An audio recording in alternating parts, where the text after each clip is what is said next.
Derek and Van, and we're going to dive a little into the subjects around the Bond 25 franchise. And welcome to everybody who's watching us streaming live on Facebook as well as through the SpyCon channel. Glad to have you with us. All right. What I'd like to do is maybe go down, have everybody introduce themselves, a bit about you know, who they are, what they do, their Bond bona fides as a Bond fan or whatever, and actually answer the question: is 25 enough? We've had 24 movies over almost 6 decades. Hopefully, we're going to get a 25th at some point in either the next 6, 12, 24 months. At some point, hopefully, we're going to get Bond 25. Is that enough? Is that a point where maybe the franchise should take a break and restock and think about the future? So let's go down the line. I'm going to do it as the order that I see them on my Zoom panel. So let's start with Jared. You want to introduce yourself and answer the question: is 25 enough? All right. Yes, I'm Jared Albrick, known as the Yard Sale Artist. I host a couple of podcasts and produce a couple of podcasts over at On Her Majesty's Secret Podcast Network. I'm also a comic book writer and artist. And no. No, was I supposed to expand on that? No, 25. Yeah, ideally. No, 25 is not enough given the amount of awesome material that is yet to reach the big screen, from continuation novels to comic books. There's so much more to do, and let's just keep on moving. Okay, Charlie. Hi, I'm Charlie De La Zarica. I'm a director-producer, mostly of making of documentaries and Blu-ray box sets. I did the Alien Anthology, Blade Runner, Twin Peaks, a bunch of stuff, and then Die Another Day. That was my only foray into Bond on DVD, but there you go. At least I got one in. And is 25 enough? It's not enough, but we need to discuss what the next 25 is like, because I don't think it can continue the same way that the previous 25 have, but I'm sure we'll get into that. Eric. Hi, I'm Derek Austin Johnson. I am a writer and critic. I write horror fiction. I've also written criticism for Her Majesty's Secret Servant, website by Tom Zielinski and the late Paul Bach. I've also reviewed books concerning Bond, such as Jeffrey Deaver's Carte Blanche. Is 25 enough? Maybe. It's hard for me to answer that question, because, you know, if I started watching and reading the Bond series in 1979 when I was 8 years old, and at that time I was the very idea that, you know, I'd be in my 50s, you know, and we'd still have Bond movies would have been flabbergasting to me. So it's hard for me to answer that a positive or negative at this point. Okay. Van?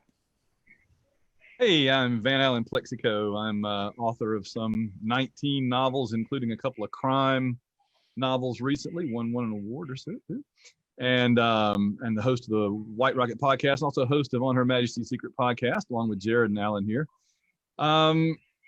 This is not a hard question. I've never in my life ever conceived of a moment that there wouldn't be Bond movies. I can't conceive of a world where there wouldn't be Bond movies. And is 25 enough? We've already established that the world is not enough. So how could 25 movies be enough?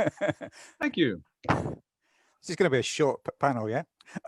If everybody's going to agree. So, hi. So I'm your host and moderator, Alan Porter. I am the writer of James Bond: The History of the Illustrated 007 and the upcoming James Bond Lexicon. And as already been mentioned, I co-host some of the shows on the On Her Majesty's Secret Podcast Network with Jared and Van. One of the reasons I asked, is 25 enough, is I think 25 is enough of where we've got to now. And I think this is going to probably go back to what Charlie was just saying, in terms of, I think it's enough of doing it the way that it's been done so far. I think the franchise will continue and needs to continue, but I think we need to make some pretty big changes moving forward. And one of the criticisms I always see every time a Bond movies come up, you know, pretty much since the end of the Cold War, and I'm going to ask the question and go along the panel, is Bond still relevant? Is 007 still relevant in today's world? And do we need to be telling stories about somebody like who is basically, you know, a misogynist dinosaur, blunt weapon, you know, very little character, so forth. You know, does that still, clearly it still resonates with the audiences, but why? And do we need to sort of look into ways to tap into that? And Charlie, you were sort of alluding to something earlier, so I'm going to ask you that question first. Is 007 still relevant, and do we need to sort of rethink that? I think Bond is relevant, but we definitely need to rethink it. So yes and yes. I think the problem is that time has marched on in many ways, in some ways that Bond is not. And I think, I'm not saying that he needs to be completely woke and, you know, kind of embracing the whole, you know, kind of social justice part of life, because that's not what he is. Like you say, he's kind of a dinosaur. But I do think he could probably evolve into something maybe a little more contemporary. And I think other film franchises have led the way, because for so many years and even decades, Bond was a trendsetter. And I feel like since Jason Bourne hit the scene, there was a little bit of following that trend versus setting Bond's own trend moving forward. And then came Mission Impossible. And I feel like Mission Impossible, frankly, has really taken over in terms of spy movies for now, because they are fun, they're big, they're contemporary, but they just kind of have it all in a way that the Daniel Craig run of Bond films, which started out brilliantly with Casino Royale, I thought, just kind of ended up doing the same thing over and over again, for me anyway. I don't feel there's much joy to them in the way that some of the older Bond films do have that. So I just feel like Bond certainly needs to continue, but I think they need to rejigger the whole thing a little bit and consider what a post-Craig Bond movie is. And I hate to bring this up so early, but in the COVID era, what is a Bond movie? It's like, how does that even, what is that? Do we just ignore COVID, or does that get worked into it somehow? Is that something we're just going to assume is going to last for a couple of years, then we'll be through with it? These are things we have to consider, because that does impact Bond's ability to do his missions. And so, yeah, I just think that we're at a crossroads now where got to consider what's next versus kind of copying what's come before. Van, what's your thoughts? Well, I didn't come on here to be the contrarian by any means, but I disagree with what everybody else is saying. If I want to see, I watch a Bond movie to get away from stuff like COVID. That's the last thing I want to see. I'm having to watch football players and referees and coaches run around with masks on, and that's just like, I realize they have to, but if they don't have to, I don't want to see it. I want to see Bond doing Bond stuff in cool Bond ways. If what we want is what other franchises are doing, we have other franchises for that. I want Bond to do Bond things in the Bond franchise. So, I mean, there's other ways that, I mean, I think if you know, I agree with Charlie that the Craig movies have been largely joyless and dour. I totally agree. I'm not a big Daniel Craig fan, with the exception of Casino Royale and half of the next one, Quantum of Solace. But if that's the problem, I think the solution is moving on from Daniel Craig and bringing in somebody that's more fun to watch as Bond. I don't want to change the whole formula. I just want to change that one ingredient that's kind of dragging it down for me. But again, that's just how I feel about it. Actually, can I jump in on that really quick? Because I don't know if you guys follow this Twitter account called Problem Eliminator, but about a week ago, this person posted the airplane SUV snow chase from Spectre, which, you know, it's a serviceable chase, but it's not any one of the all-time greats in the Bond canon. But laid on top of that, the score of the ski chase from For Your Eyes Only, the Bill Conti score, and it woke that scene up like you wouldn't believe. It made it fun and playful and joyful, but still serious. There were stakes. You were engaged. You want Bond to win. So I think there's a middle ground of old and new for Bond maybe moving forward. It's like, it doesn't have to be the dinosaur, and it doesn't have to be, you know, Bond 2020. It just needs to be fun again. And I feel like the last three films have not been particularly fun. So you can still have the old formula, and you can still have everything you love about old Bond, but I definitely think there needs to be a bit of a wake up, because I think we've been on autopilot for a little bit. My opinion. I would actually agree with both of you that the joy is definitely missing from, and when they've tried to put it in, it's been forced and it doesn't work. It doesn't come naturally. So, and yeah, I saw that clip and I agree with you. It just totally transforms that scene. It's amazing. Yeah. Yeah. Derek, what's your opinion? Is 007 still relevant? I hate to sound wishy-washy, but maybe. Here's the thing. as long as we need that kind of fantasy where we're working 8 to 5 jobs or 8 to 5 plus jobs, and want something that's going to inject a little bit of excitement in that, Bond's going to be relevant. As long as we have sexual fantasies, Bond is still going to be relevant. As long as we have this need to, on the one hand, move forward with any kind of progress, and yet still want to have one foot firmly in the ground with what we've, where we've been before, Bond is still going to be relevant. But from my standpoint, it's a little bit harder to do now. And the series really has needed to change in ways that I don't think it really has been comfortable with. Just as one example is travel. When we watched the 60s and 70s, and even right up to the end of the Roger Moore era, beginning of the Dolphin era, when you went to a Bond movie, you were not just going to see things you never saw before. You were going to see places you weren't familiar with. There weren't a lot of audiences who were familiar with San Francisco. There weren't a lot of audiences that were familiar with Afghanistan, or wherever else. That's been an issue I've had practically since the Brosnan era, where everything, for whatever their positives, for me, a lot of times the movies seem to be shot on a backlot. If I can see any positive coming out of COVID, this may reignite an interest or a nostalgia for travel that maybe we'd be able to incorporate, that maybe, Eon would be able to incorporate. I still think there's relevance. I still think that you can, do certain things. But I agree that with Charlie, there's stuff that really needs to be shaken up in order to make this, to make it interesting. And, frankly, I'm going to be the odd man out. I kind of like the dour Bond stuff. So, yeah, all of it. Anyway. No surprise there. I actually agree with you on the travelogue thing. It's one of the things that bugs me, that that was the appeal of a lot of the Fleming and the early Bond scenes. It was that travelogue aspect, and now to Charlie's point, it's the Mission Impossible movies that are going to Dubai and other places and the Alps, and they're filming in Norway at the moment, and places that Bond's never been, that we've never seen in the movies. While the Bond movies are going back to Istanbul for the nth time. The new one opens in Jamaica. I love Jamaica. I love Goldeneye. That whole area is magnificent. But how many times have we seen Jamaica used in a Bond film? I know that's where Bond's roots are, but do we really need to go back there again? Right. Having Skyfall all set in the UK, Bond.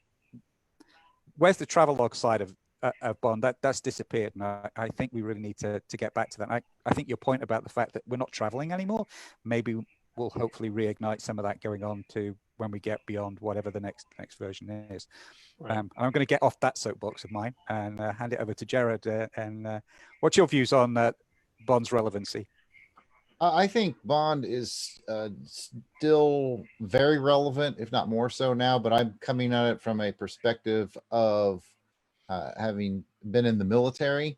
And so when I look at Bond in the 60s and 70s and 80s, he's the shadow operation behind big military moves. Well, there's really not as much big military moves anymore. Even military operations have gotten smaller, more surgical, less collateral damage, more focused and such. And so the need for assets that do small surgical insertion things has actually grown. So I see Bond being more relevant now than before, or maybe at least as relevant now. My take on the franchise is kind of a hodgepodge of, I guess, everybody else's. I think to make Bond relevant going forward, we need to go backwards, not forwards. I think it was Charlie who mentioned, put with that old music, the older music made the scene better. There's something has happened. We talk music a lot, Alan and I. Something has happened to the music in the last few years, not just in Bond, but in cinema, where there's not many recognizable melodies anymore. We talked about that on our show with when Raymond was with us. Raymond Benson was with us.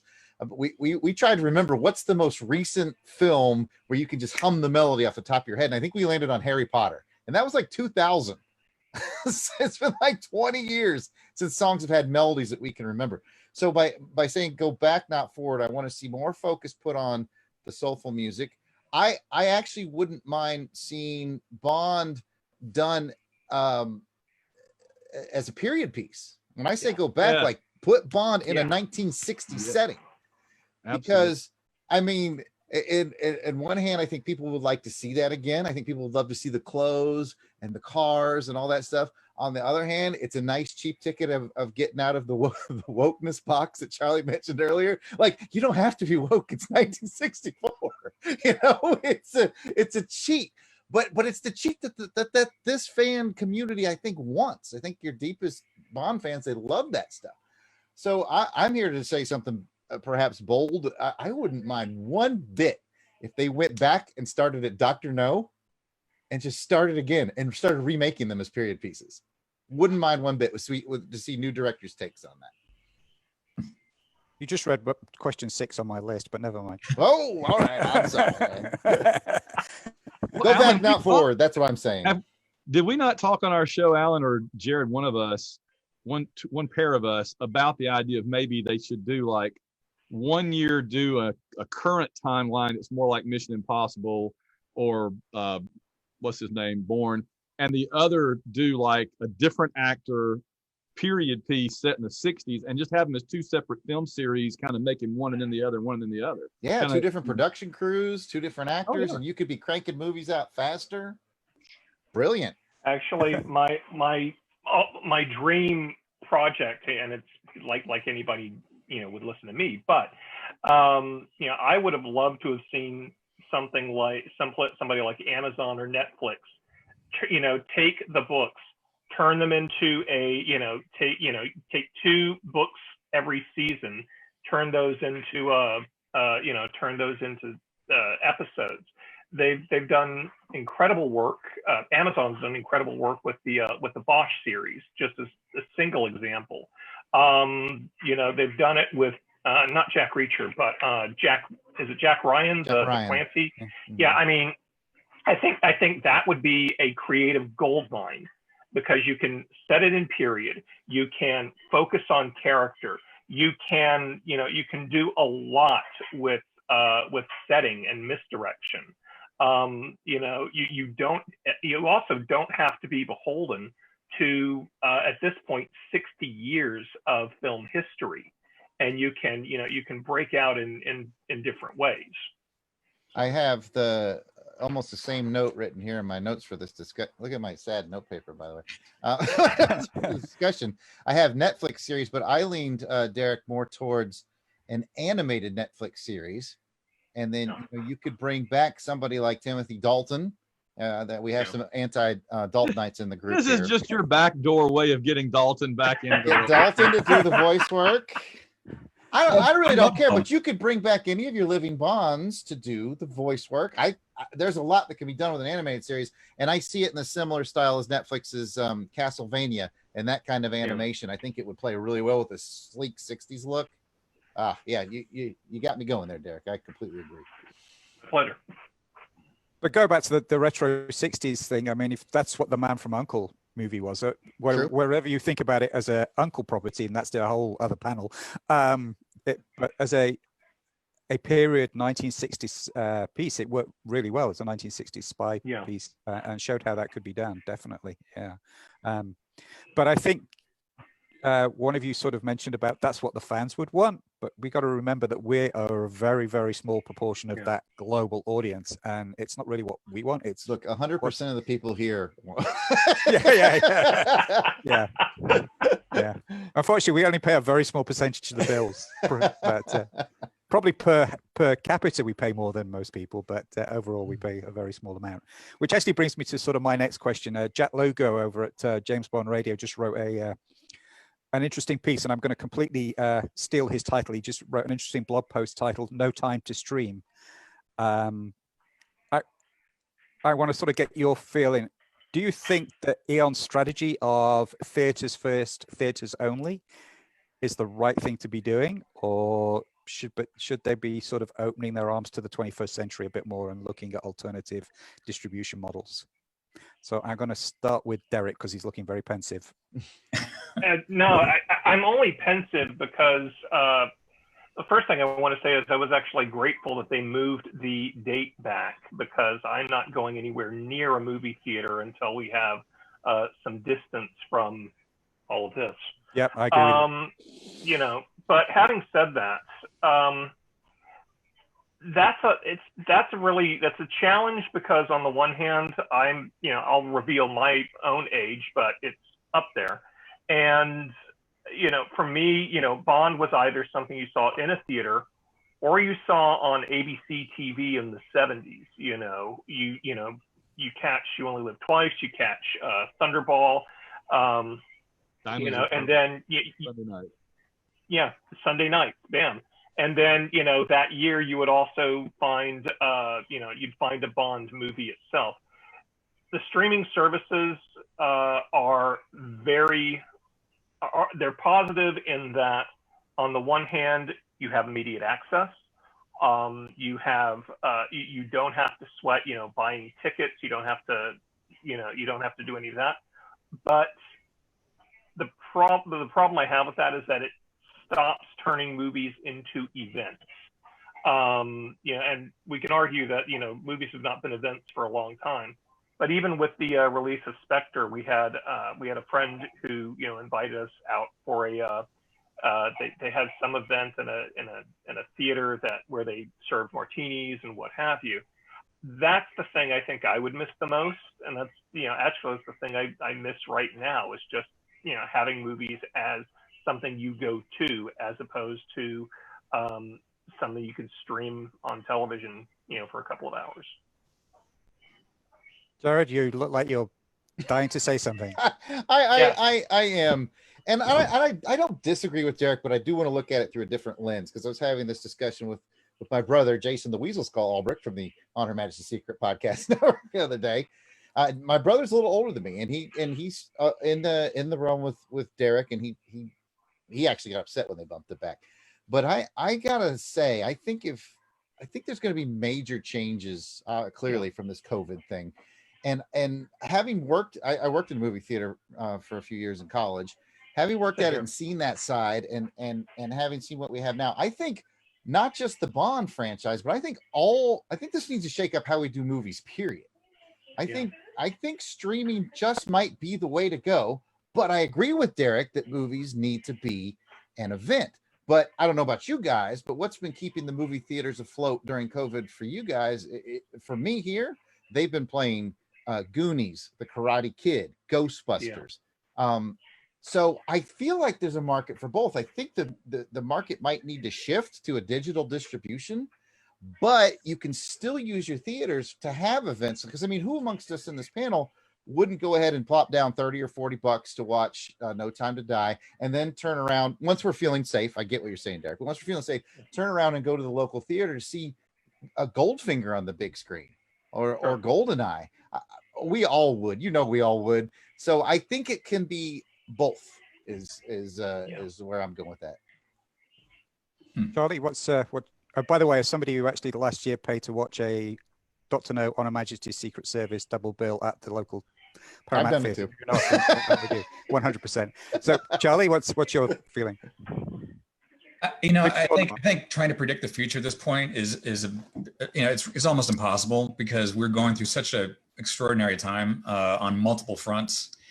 And I think there could be a possibility that movies become like Broadway shows or opera, where it's like a high-end night out, like you really make a special occasion out of it, and then everything else is streaming or whatever, however it breaks down. But the old thing about going to a movie theater, at this point, from this perspective right now, I think it's over the way it used to be. I do imagine there being a much more exclusive high-end experience for theaters for people to go to that are a little bit more sophisticated in terms of how you treat the evening. But look, I'd pay, I'm not joking, I would pay $100 right now to watch No Time to Die streamed at home. on my Same here. huge screen, I would be happy to do that, because that's about what it would cost to go out for an evening in the theater. You know, I'd feel safe. I wouldn't be worried about it.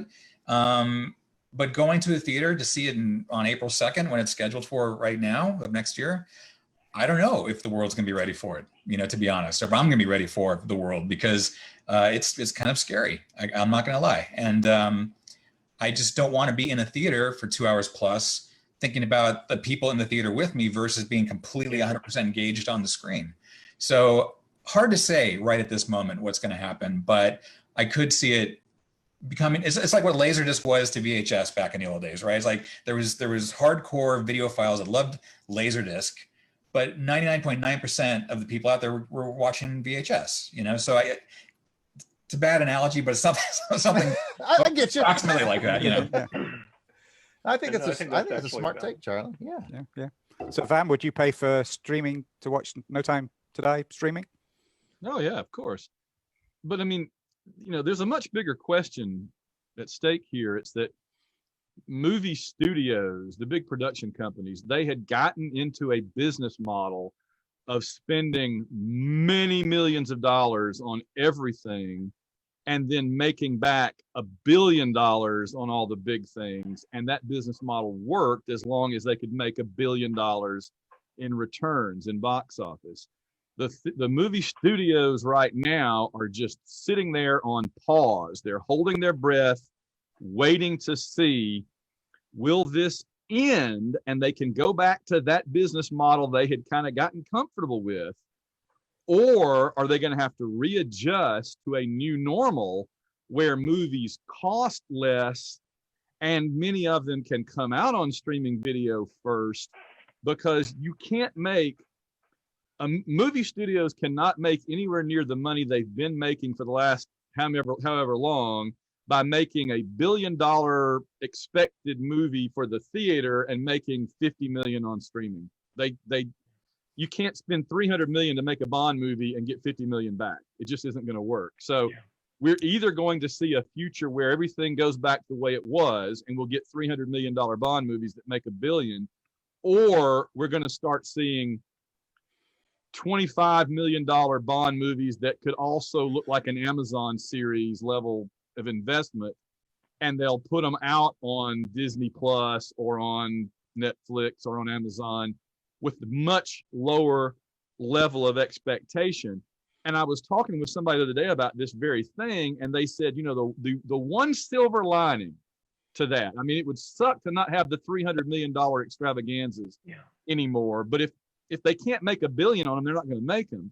But the one silver lining is, if movies start costing less to make, we could see going from volume of one movie to lots of small movies. So we could make up for not having the one, you know, Avengers Endgame or Skyfall by having 10 movies, of which maybe 4 of them are really good, even though they only cost about 20 million to make or something. You know what I mean? So quality versus quantity, but maybe you still have the quality mixed into the quantity. So I'm sorry, really quick. There's another silver lining though, which is the lower the cost, the more risk you can take, and you can try different things. You can bring in directors you never would have picked for Bond. You know, so I think that's a great idea. I think it's definitely the middle class of filmmaking and film budgets has been gone. It's been either 300 million or 3 million, and not a lot in between. And I feel like that could be a really great thing to diversify that a bit and bring in other voices, other filmmakers, try different Bonds. Like, you know, you do anthologies of Bond films. You have like, you know, one actor playing it 3 times and another actor comes in and plays it 4 times or whatever. It's just, you can mix it up a bit in a way that you can't with these huge behemoths, you know.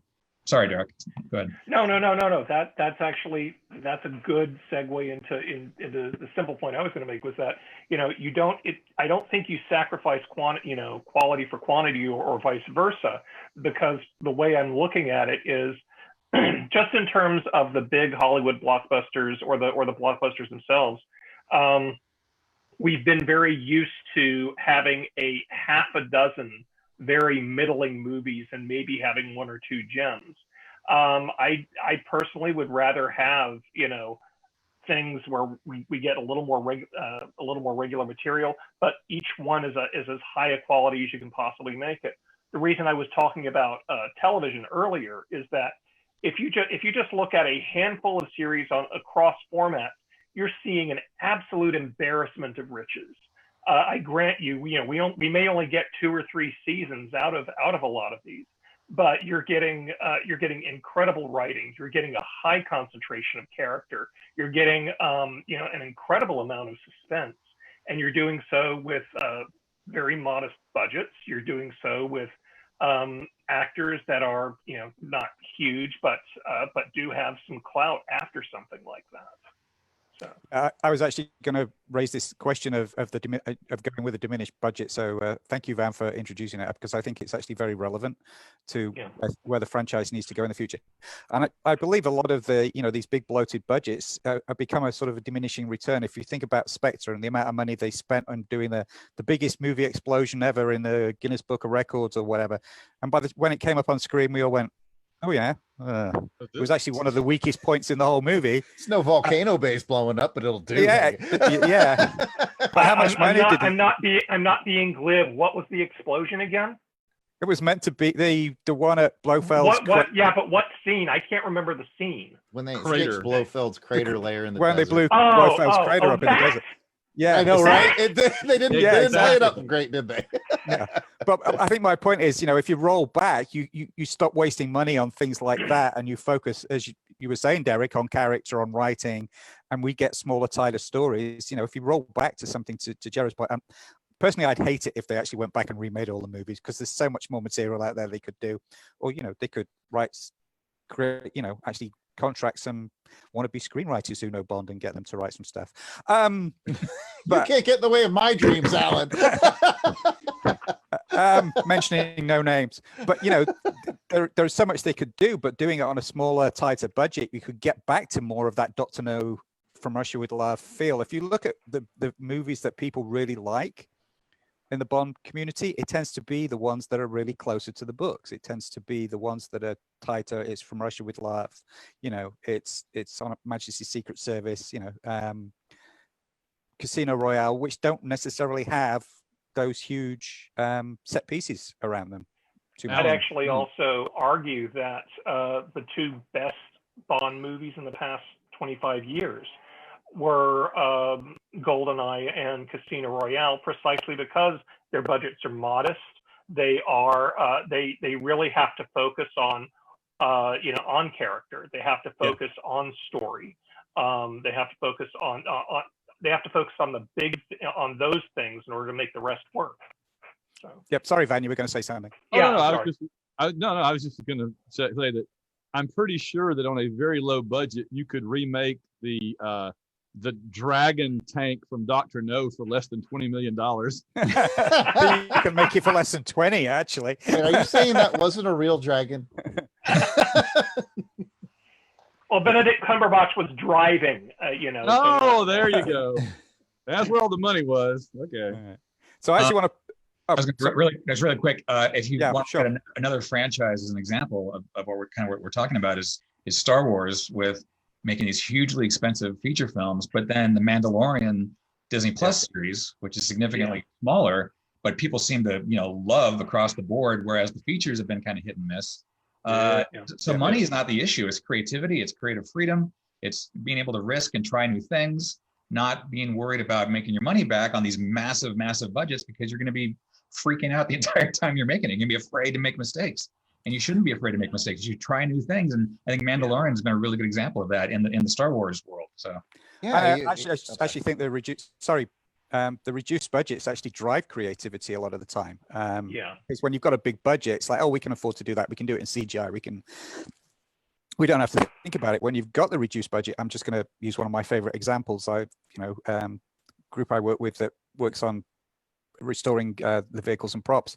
We have Goldfinger's. The plane from Goldfinger's jet, which is actually also the president's jet, is painted one side on Goldfinger's color. So when it's flying this way, it's Goldfinger's jet.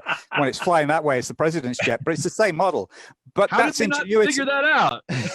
that's ingenuity. You've got a limited budget. You've got one model plane. But I think those sort of the tighter budgets drive a lot more of that creativity that I think is lost when you have the mega budgets. So. Okay, I actually want to pick up. So Disney Plus has been mentioned a couple of times, and I've seen lots of people saying, you know, it's going to get sold. It's going to go to, you know, Apple is sniffing around it. Disney's sniffing around the franchise.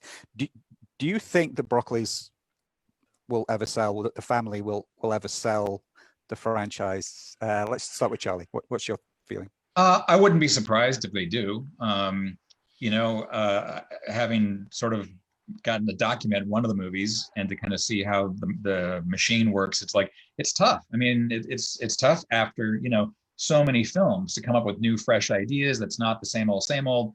I mean, that's easier said than done. And I totally get if they feel like, you know what, let's sell it and bring in some new, fresh blood. You know, let some new people take it over and try to come up with a new way forward.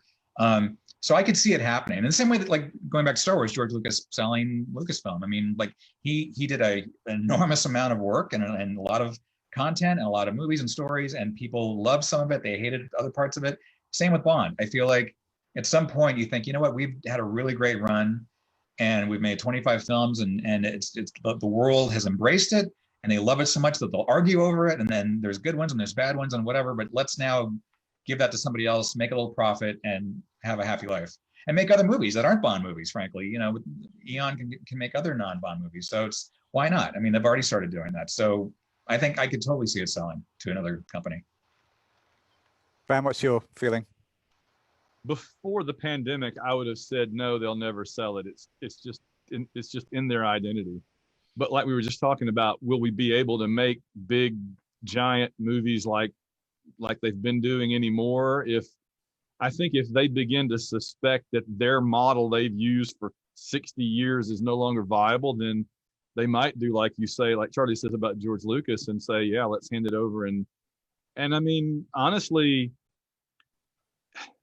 you know, you look at what Disney's done with Star Wars. On the one hand, they brought it back, put a lot of money into it, and gave us stuff like The Mandalorian. But on the other hand, they gave us the last 3 movies. And so I'm very kind of lukewarm on that idea, because on the one hand, it would be nice to infuse some fresh blood, fresh perspective, bring in, you know, just a whole new viewpoint. But on the other hand, I would be kind of scared that losing that guiding hand a little bit of that family that's kind of had their clear vision of what it needs to be, I'm afraid it would get a little mushy and out of focus. So I'm kind of torn on that. Derek, what's your feeling? You know, I'm going to echo some of Van's sentiments. There was a Bond survey that was published in 2000, and it embraced a term called continuity and change, where you want each Bond movie to be different from the last, but only so different that you can, you know, but not so different that it's nothing like an actual Bond movie. I certainly want to see new voice. I want to hear new voices. I want to see new actors. I want some challenges. But the payoff may be one of two things. Either it's going to be so new and so daring that it's not going to be recognizable, or it's going to be so safe that it's going to be as dull as the last Bond movie they did. You know, and worse, it may be a very cynical exercise. I would rather not see another Bond movie like the last one, where they said, "Oh, you want all the traditional stuff? Here, happy now." I'd rather avoid that if we could. That's Jared? fair. Are you putting in a bid for the buying the rights? Yes. Okay. We're gonna do a GoFundMe. Yeah, my yard sales skills to the test. A little GoFundMe. Patreon. Yeah. Do I think that Michael Wilson and Barbara Broccoli will sell it? I'm gonna go with a solid maybe. I'm gonna go with the Derek playbook. Yeah. And then I'm gonna go back to Van and just put a bit more emotion on it. It would just break my heart. It's like the last bastion of family filmmaking that even is anymore, really. And when you think back on all of us Bond geeks that think back on the films, we all know about Cubby Broccoli and his spaghetti dinners for the crew, and the time they played cards with Lazenby to win the crew's money's back because Lazenby was slaying them at cards in the after hours, and just like it's such a warm-hearted family affair. I mean, they cast the actor who played Karen Bay, knowing he wasn't going to make it. And then they cast his son as a nod to him. It's like that family, the Bond family, is just so amazing and wonderful. So the answer is, will they sell it? Probably do. I want them to break my heart. Absolutely. Yeah. If I can follow up really quickly. Yeah, sure. The main thing that just struck me is that it's, most audiences are just familiar with what they see on screen. It's the geeks that really fall in love with the behind the scenes stuff. We fall in love with how these things are made. This is why I'm willing to bet almost everyone here is a fan of the Hammer Studios horror movies, where we love those for precisely those reasons. Hammer has started making horror movies again. They're not the same. No. They simply aren't the same. So. Yeah. I must admit, if you'd have asked me this question probably a week or 2 weeks ago, I would have said, yeah, probably. I think they're going to do it.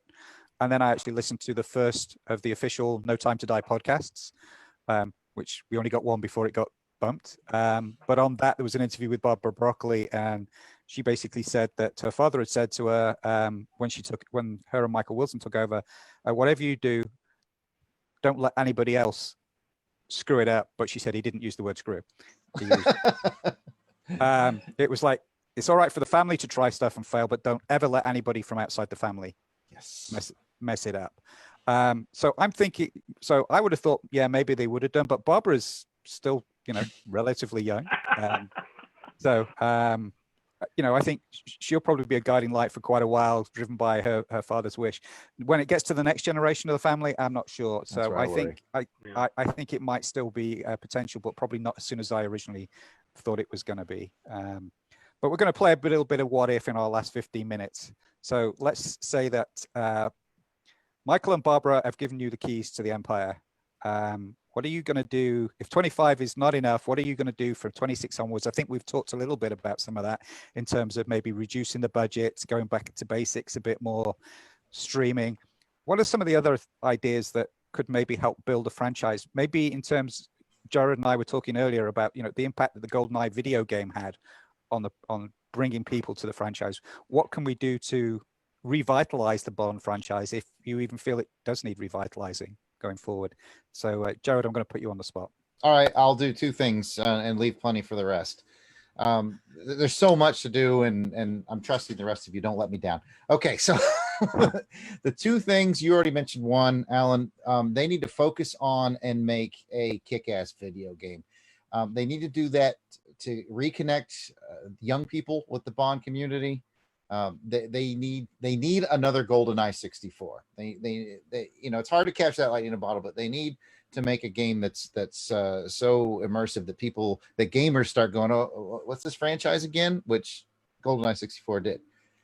Put that in one bucket. The other bucket that I think would do really well to get young people in and to kind of get Bond in the public eye again in a real fun way is I think, Alan, you ordered it as well. Lego released the DB5. I've got my Lego DB5. I think you've got one too, Alan. If not, you probably will get one soon. Anyways, if they can get in on the Lego license. I mean, did you see the Lego movie? Did you see Lego Batman? Who amongst us would not watch Lego James Bond? And then think of the play sets that you can spin off of that. The Lego sets that you can build the little Bond in his car. You can build the big volcano base. There's just the undersea Kurt Jurgens thing. There's so much there, and that you can bring it down and make it fun and family friendly, just like they did with Batman. I think that would really bring a younger audience to this whole James Bond thing and put new life into it. So those would be my two ideas to try to bring in the youngers.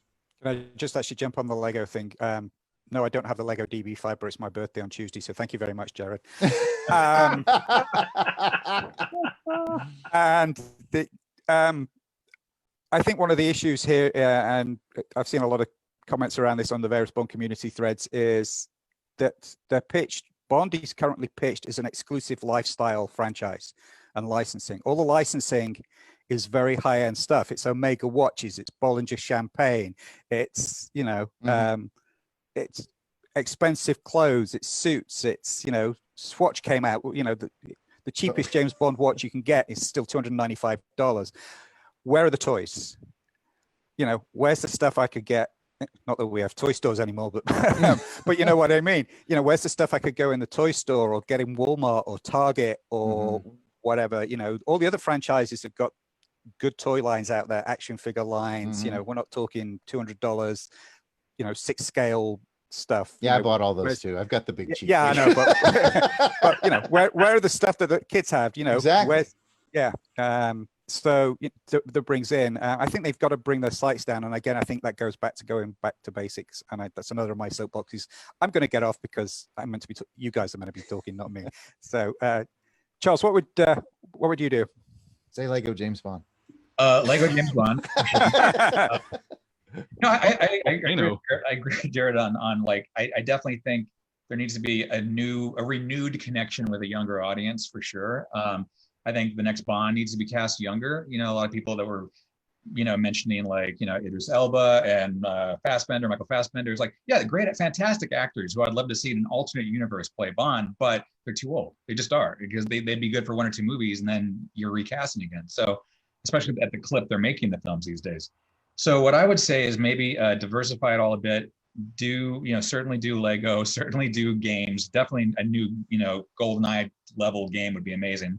I would say go into streaming, do a series that's maybe not Bond, but like MI6 that is in the Bond universe. Start making a Bond universe that you can support through different, you know, media, and then save the movies for. I know everyone loves the movie every other year pattern that was there for a while, but I think one Bond movie every 3 years, and then in between you've got like it's the series, like an MI6 series. You've got toys, you've got Lego, you've got games. Especially, I'm going to go hard on games.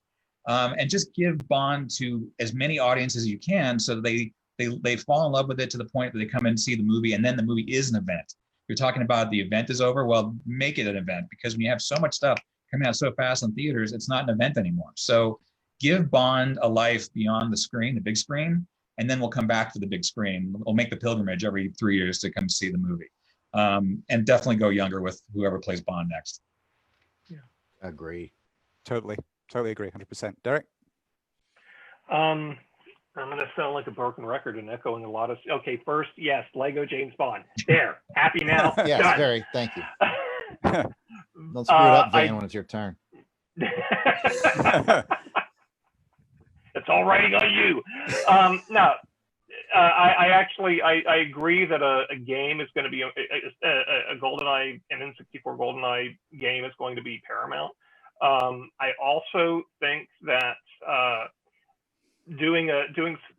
like the idea of doing continuations. You know, get the Moneypenny Diaries up and running as a series.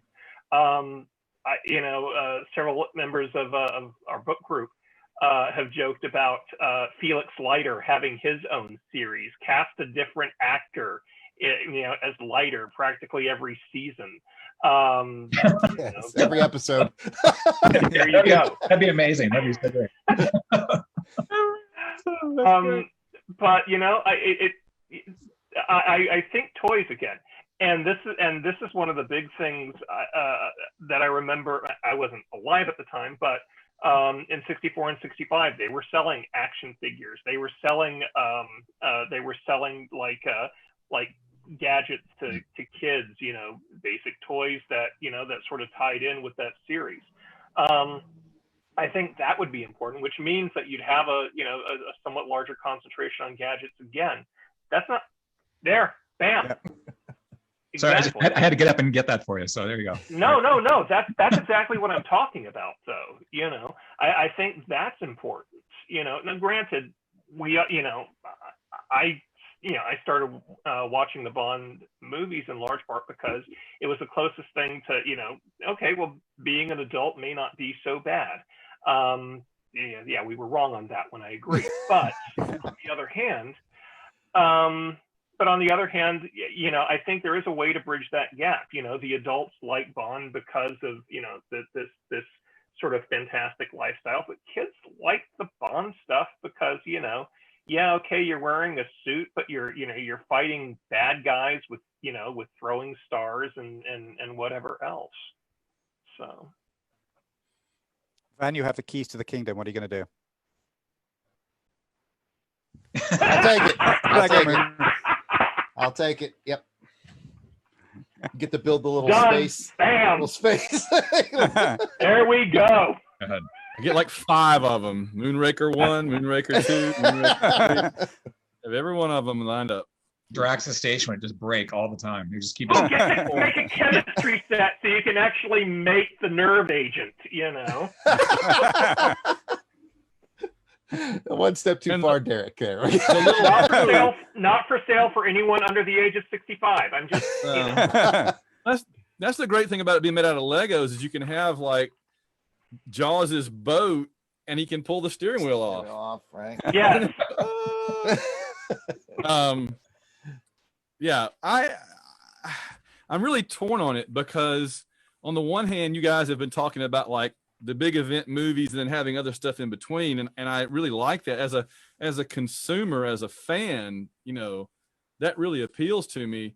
But on the other hand, I think that the reason that we haven't seen that ever is because I get the sense that Eon kind of collectively feel that doing anything in between the movies lessens the big giant impact of the big giant movies. And so they've always been reluctant to kind of water it down, you know. Sure. And I mean, you know, you can look at other franchises like that have done better with that or worse. Like Star Trek has had big theatrical movies, but they've also had many ongoing TV series at the same time. And it hadn't really seemed to hurt them, I don't think. I mean, they did reach a point there for a while where they kind of had to say, whoa, let's step back. But, you know, yeah, I'm really torn. I mean, because I can see the value both ways. If I had the keys, yeah, I mean, the thing we talked about earlier, I really would like to do a period piece, but I would love that. I would love a kind of a Mad Men style, you know, thing set. Cause I loved the idea of Man from U.N.C.L.E., the movie that Alan, you mentioned, but I thought they executed it terribly. I thought it was boring. And the cardinal sin of an action thriller movie is that it's boring. And I found that movie boring. I thought it looked great and I was totally in for the way they did it. I just thought they didn't do it well. So I would be very afraid, but I would want them to try. But I don't know that should be the only thing they're doing for several years. But then I turn around and say, well, they haven't done anything for the last 5 years. You know, I mean, think about it. We've had one James Bond movie since 2012. Yeah. Without those comics, I'd be dead. Yeah, the comics. Right. Well, and see, Jared, I thought about the comics and I thought, well, you know what? That's one thing that they've done outside of their, because what is Eon's comfort zone? Big movies and novels. Because that's what they've always done, right? It came from novels. It became big movies based on novels, and they continue to do novels as the movies have come along, but they've been really reluctant to do anything else. And those comics, I was actually when who is it that puts those out, Jared? You know, Dynamite. When Dynamite started doing that, I was excited, but I was also kind of on the floor because I'm like, Eon is letting them do like ongoing James Bond comics, and Alan, just yes, you know all about this, so go right ahead. It's actually nothing to do with Eon. So the novels and the comics are actually Ian Fleming publications, which is nothing to do with Eon. This is one of the weird things about James Bond is it's actually broken. The licensing is broken between two major organizations, one of which is the literary rights, which is Ian Fleming Publications, and Eon licensed the character and some of the aspects from the novels to make the movies. So the movie James Bond is owned by Eon, the literary James Bond and the comic, and Dynamite have a license with Ian Fleming Publications. So all their stuff is based on things that are in the novels, not the movies, which is why some of the familiar things aren't in there because they're not allowed to use them because they're from the movies. But I will go back to the point. I think those two entities could work a lot better together. And actually what I think what's missing is somebody who actually guides the James Bond franchise as a whole. A Kevin Whoever- Feige. A Kevin Feige or a George Lucas or somebody who understands the whole franchise, a Gene Roddenberry early on, whatever, but somebody who looks after the whole thing. You know, going back, I mean, they used to be better organized and we used to get a continuation novel a year. There was always something Bond coming out.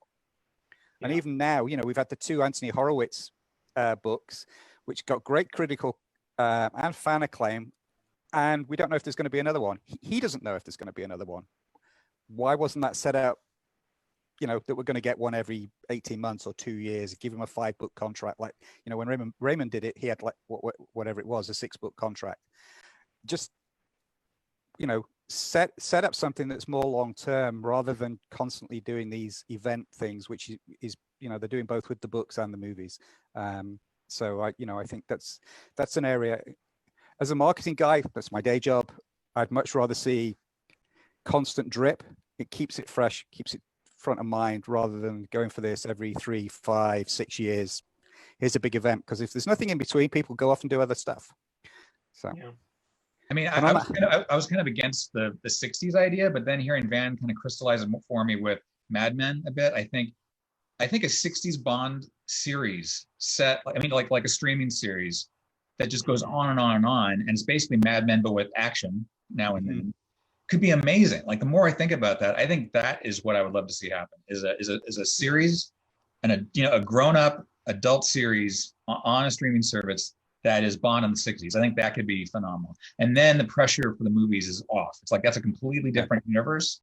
And then when there's an excuse to make a movie, when there's an occasion to make the movie, you make the movie. But that series could be what keeps it going for a long, long time. I love that idea. And I think audiences today are actually mature enough to understand this concept of having different iterations of the character going at the same time. Okay, we have 2 minutes left, so let's do a quick round. Where can people find you? Well, first off, thanks everybody. I think it's been a really great conversation and some interesting points raised, but let's go around the horn. Where can folks find you online if they want to disagree with us or agree with us or just talk to us more generally? So I'm again going to go down as the line as I'm seeing it on my screen. So Jared, where can folks find you online? I am at Yard Sale Artist. It's Twitter, Facebook, Instagram, Parler, and YouTube. It's all at Yard Sale Artist. You can listen to me podcast over on Her Majesty's Secret Podcast and the Long Box Crusade Network, and you can probably find me at your local Taco Bell. Charlie. I'm on Twitter and Instagram at Lauzirika. That's LAUZIRIKA. And I'm not doing Facebook much anymore, so skip that. And then I have a short film that's in festivals right now, and you can find that at Love Bite Short on Twitter, Instagram, and Facebook as well. And Derek, where can we find you? My Twitter and Instagram are DAJ42. You can also go to my website, DerekAustinJohnson.weebly.com, where you can find information on my fiction and criticism. Van, where can we find you? Everything is linked at www.plexico.net, and I'm at Van Allen Plexico. Can I see that Lego Moonraker card one more time? Yeah. Actually, did you see they actually just reissued the AMT scale model Moonraker kit? So, just basically a space shuttle kit with Moonraker stickers on it, but whatever. Okay, and I'm Alan. Does it say space shuttle on one side and Moonraker on the other? Yeah. Brilliant. Yeah. Brilliant. All right. And I'm Alan J. Porter. You can find me for Bond-related stuff on Twitter at Bond Lexicon, our website, jamesbondlexicon.online, and that's pretty much it. And again, on a Majesty's Secret podcast with a couple of these guys. So thank you, guys. It's been a great conversation, and I think we're just about at time. So have a great evening, and see you around. Bye. Thank you all. Thanks. Thanks.